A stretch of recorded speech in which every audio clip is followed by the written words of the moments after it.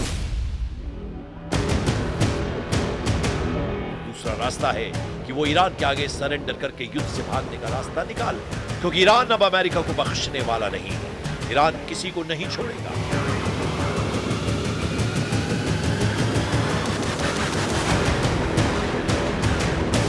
Iran सभी दुश्मनों का दम उखाड़ कर रुकेगा। वो अमेरिका है, इजराइल है या फिर खाड़ी देशों में ट्रंप परस्त कोई भी दुश्मन। अब ईरान की रेंज में अमेरिका का एक एक अड्डा आ गया है, जिन्हें बचाने के लिए डोनाल्ड ट्रंप ईरान में सेना भेजने का प्लान बना रहे हैं। मकसद हॉर्मुज के करीब बफर जोन बनाना है, जिससे ईरान तेल के जहाजों को निशाना न बना पाए। साथ ही अमेरिका ने अगर ईरान की जमीन पर कब्जा जमाया तो ईरान की लाइफलाइन कट सकती है।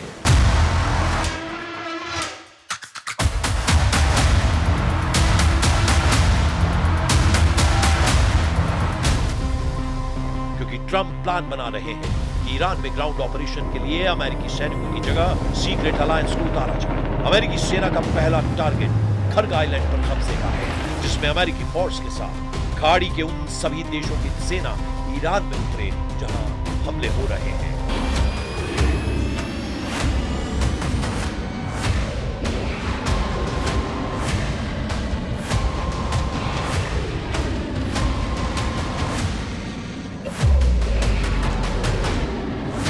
मगर इस मिशन में अमेरिका के साथ क्या हो सकता है, उसका नफा नुकसान तौला जा रहा है।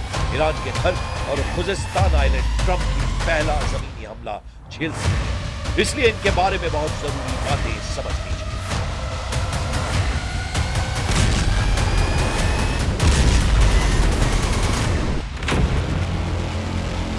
मैप पर देखिए, यह है खर्ग हुई, ये फारस की खाड़ी में है, जबकि मेनलैंड ईरान में है।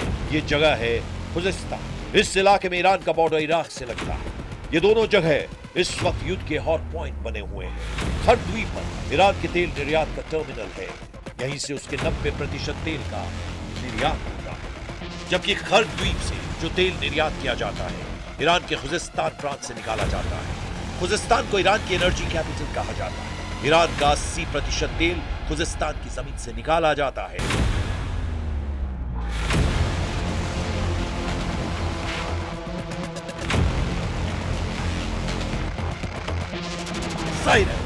ईरान अपने पावर हाउस को बचाने के लिए पूरी ताकत झोंक देगा।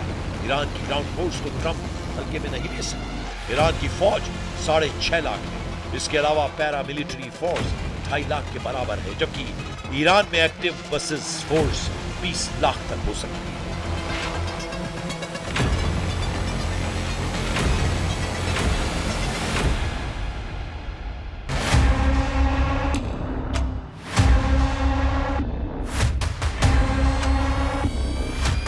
ये तो सिर्फ सेना की बात है।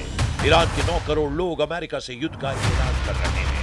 हालांकि ये तक कि अमेरिका युद्ध में जीते बिना मैदान से हटता नहीं। अगर अमेरिका चीन से दूर होता है तो दुश्मन देश को ही तबाह कर डालता है। सुपर पावर से दुश्मनी मोड़ लेकर खाड़ी में कई ग्रुपों का नक्शा बिगड़ चुका है।